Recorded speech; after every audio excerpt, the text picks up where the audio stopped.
Bienvenue dans cette nouvelle vidéo et bonjour à tous. Aujourd'hui, nous allons apprendre avec vous comment concevoir un questionnaire d'enquête.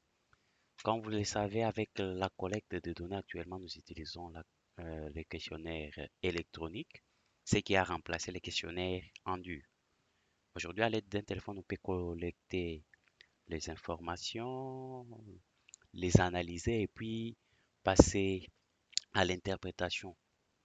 Tout ceci peut être fait grâce à un questionnaire conçu sur Kobo Toolbox. Pour cela, nous allons lancer notre navigateur. Nous lançons le navigateur. Je tiens à vous informer qu'il faut avoir une connexion Internet pour concevoir un questionnaire d'enquête via Kobo Toolbox. Donc, nous allons apprendre aujourd'hui Kobo Toolbox. Kobo Toolbox, beaucoup de gens utilisent Kobo Collect, mais la majorité aussi des questionnaires qui sont conçus, qui sont utilisés sur Kobo Collect, sont issus de Kobo Toolbox qui est considéré comme un serveur qui permet à ce qu'il y ait une mise en place de certains projets de collecte. D'où nous allons mettre Kobo Toolbox. Voilà. Chez moi, il y en a. Kobo Toolbox. Kobo Toolbox. Voilà. À partir d'ici, il y a des possibilités. Si vous n'avez jamais créé un compte sur Kobo Toolbox, vous irez sur Create un account. Créer un nouveau compte. Créer un nouveau compte si vous n'avez jamais un compte. Mais si vous avez déjà un compte comme moi, vous verrez que c'est par défaut. Déjà, j'ai bien gardé mon nom d'utilisateur et les mots de passe qui sont là. Alors, comme j'en ai déjà, ça ne servira à rien que j'ai créé un nouveau compte. Je vais me connecter via login. Je vais me connecter. Voilà, nous sommes là.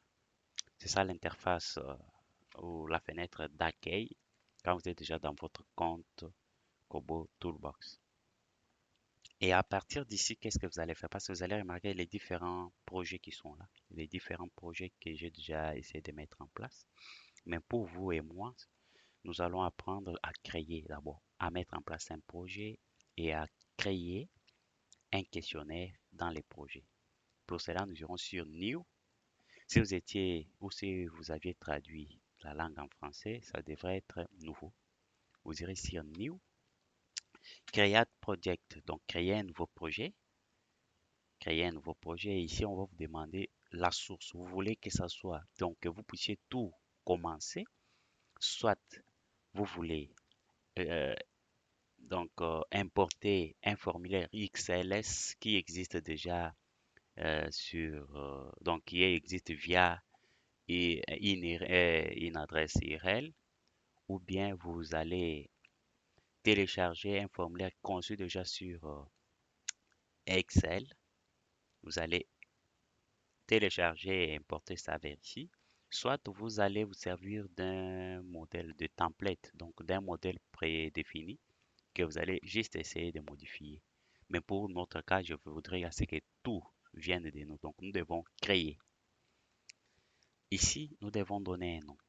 Les noms, nous pouvons dire quoi? Nous pouvons dire, nous baptisons ici identification. Donc le nom de notre projet, nous l'appelons identification. Identification. Dans la description, disons, ces questionnaires, ces questionnaires est conçu dans le but d'identifier les bénéficiaires. Les bénéficiaires. Alors, la description est là, donc c'est à vous de voir. Identifier, identifier le bénéficiaire. Identifier les bénéficiaires. Voilà. Alors, qu'est-ce que nous allons chercher? Nous allons d'abord choisir le pays. Nous sommes en RDC. En RDC. Voilà. Congo démocratique, c'est notre pays. Si vous n'êtes pas de la RDC, vous pouvez choisir. Alors ici, on va vous demander, vous allez choisir les secteurs d'activité. c'est quel secteur. Donc, nous faisons l'identification, c'est dans quel secteur. L'administration publique, l'éducation, c'est quoi? Alors, pour ne pas aller loin comme c'est un cas d'une manière générale, bon, moi je préfère que ça soit dans l'humanité, assistance humanitaire, voilà. Mais il y a plusieurs secteurs que vous pouvez choisir selon le besoin. Moi je prends ça. Dès que je remplis les, les champs non, la description, j'ai choisi les pays et les secteurs, il ne reste qu'à créer. Donc dès que je clique sur Créate, nous allons patienter. Voilà, voilà. Nous avons créé notre projet. Le projet est là. On dit projet identification. Save, c'est pour enregistrer. Mais ici, c'est là où nous allons insérer nos questions.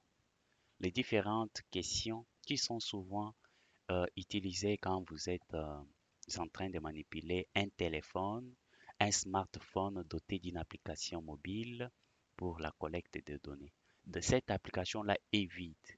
Tous les questionnaires, tous les formulaires que vous manipulez viennent quelque part, sont conçus quelque part via Kobo Toolbox, via ODK Aggregate, ça dépendra du serveur que vous utilisez. Pour notre cas, nous utilisons Kobo Toolbox.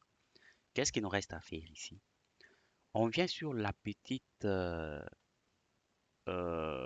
signalisation, le petit signe plus qui va nous permettre d'ajouter. On ajoute quoi? On va ajouter une question. On ajoute. Qu'est-ce que nous allons ajouter comme première question? Donc, quand on clique là, on demande ce que nous devons ajouter. On dit add question. Donc, nous mettons les noms de la question. Nous voudrions à ce que tout commence par les noms. Nom, nom du bénéficiaire, par exemple. Nom du bénéficiaire. Dans add question, nous allons choisir les types. Dès qu'on clique là-bas, on va choisir les types. C'est quel type de question? D'une manière générale, les noms proviennent du clavier. Donc, les noms est saisi au clavier par euh, l'enquêteur qui est en train de remplir, qui est en train de passer l'entretien avec un bénéficiaire. D'où, comme ça sera saisi au clavier, nous allons choisir les types de questions texte pour permettre à ce qu'on saisisse les textes. On choisit texte. Ce n'est pas fini. Il y a aussi une description. Ici, c'est pour, vous pouvez donner plus de détails sur la question. Si vous voulez donner un peu une note pour expliquer à la personne qui sera en face du questionnaire, même si la personne en question ne sera pas accompagnée de celui qui avait conçu le questionnaire. On peut expliciter ici pour dire saisir les noms du bénéficiaire. Donc, pour lui montrer qu'il doit saisir les noms du bénéficiaire. C'est juste une note qui n'est pas obligatoire. Donc, c'est une note, mais ce qui va apparaître beaucoup plus, ou ce qui nous intéresse beaucoup plus, c'est les noms du bénéficiaire. Ensuite, nous allons mettre quoi? Nous pouvons mettre les postes noms du bénéficiaire toujours. On choisit les types toujours texte parce que ça proviendra du clavier. On peut ajouter aussi prénom, prénom du bénéficiaire, toujours type texte. Ensuite, nous ajoutons sexe. Alors, généralement, nous connaissons qu'il y a deux types de sexes. Il y a deux sexes qui existent, masculin et féminin.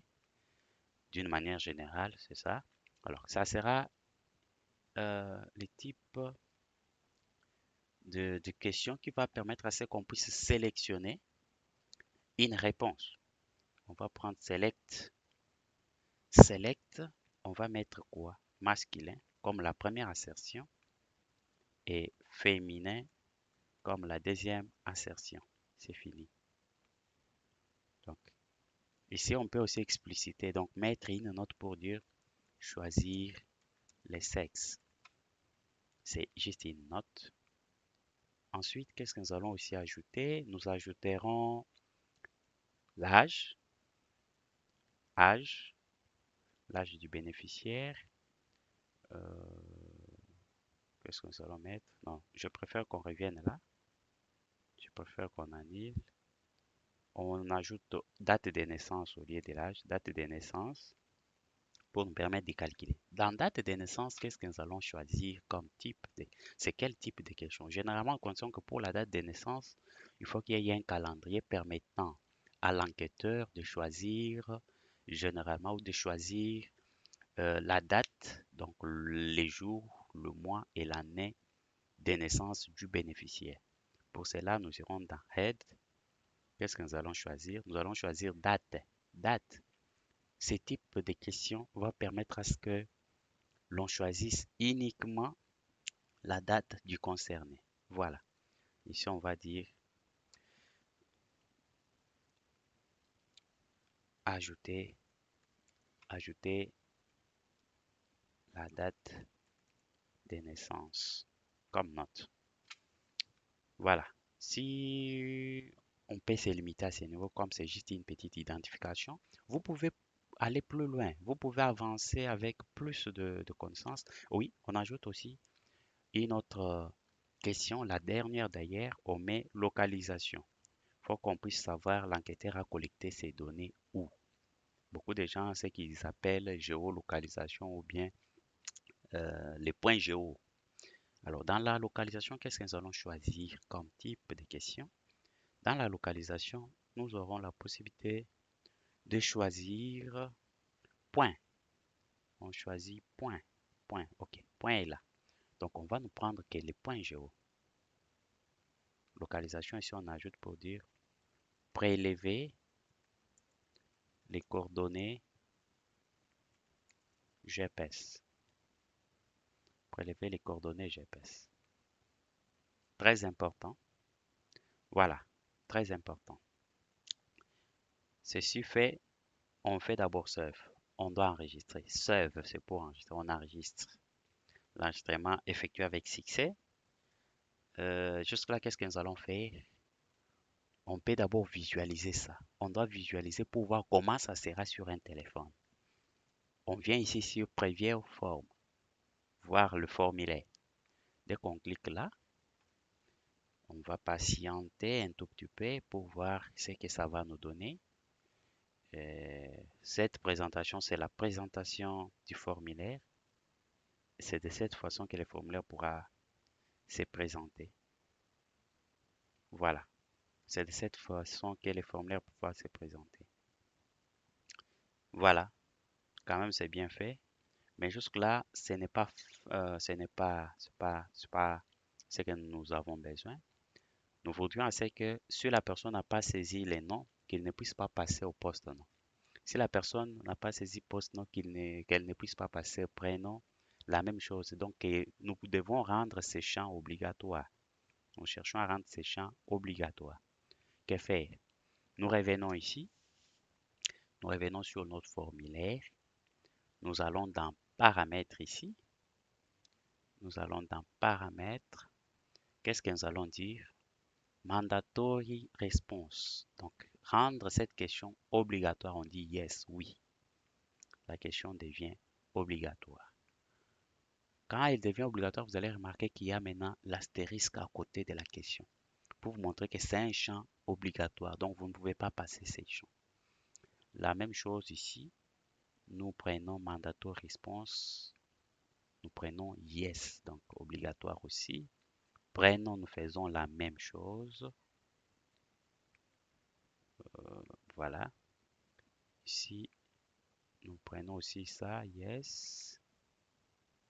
Date de naissance. La localisation, nous rendons aussi ça obligatoire pour que l'enquêteur ne puisse pas nous tromper.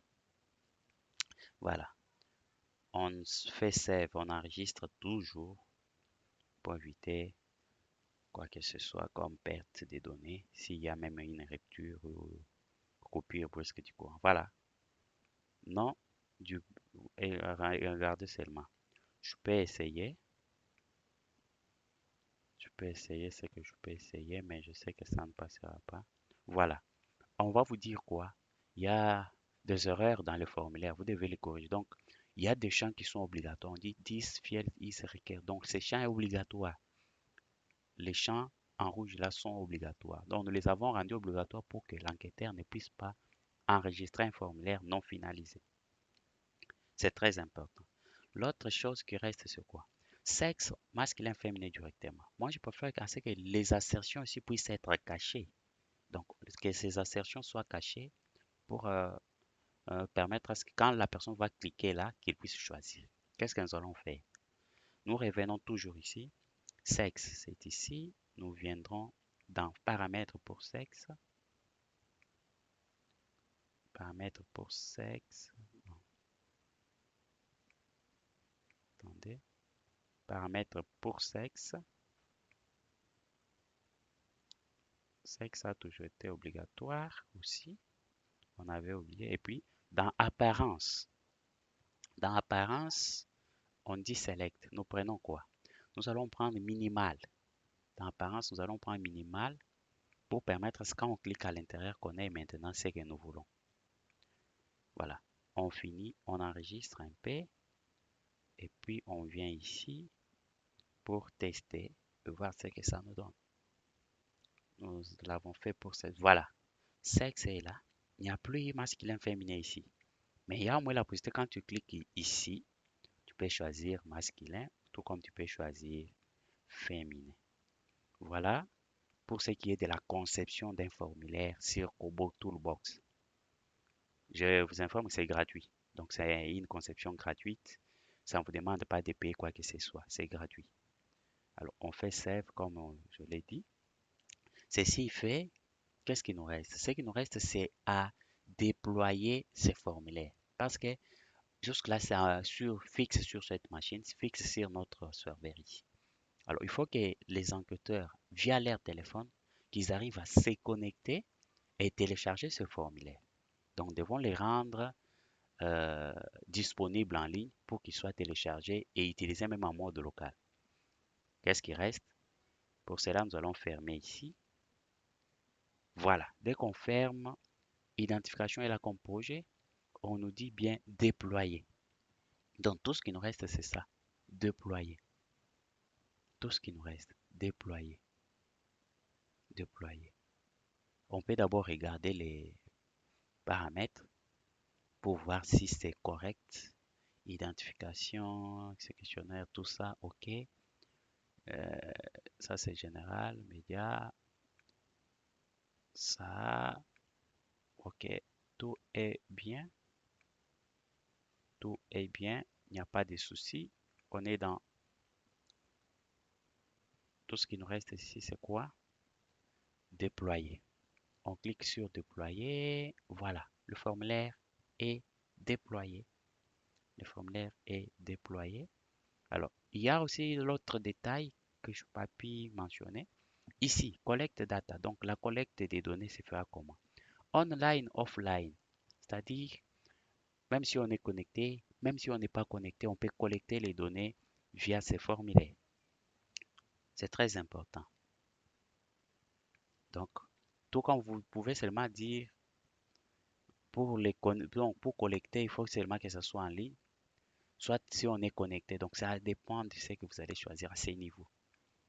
Mais pour nous et vous, on se limite par là.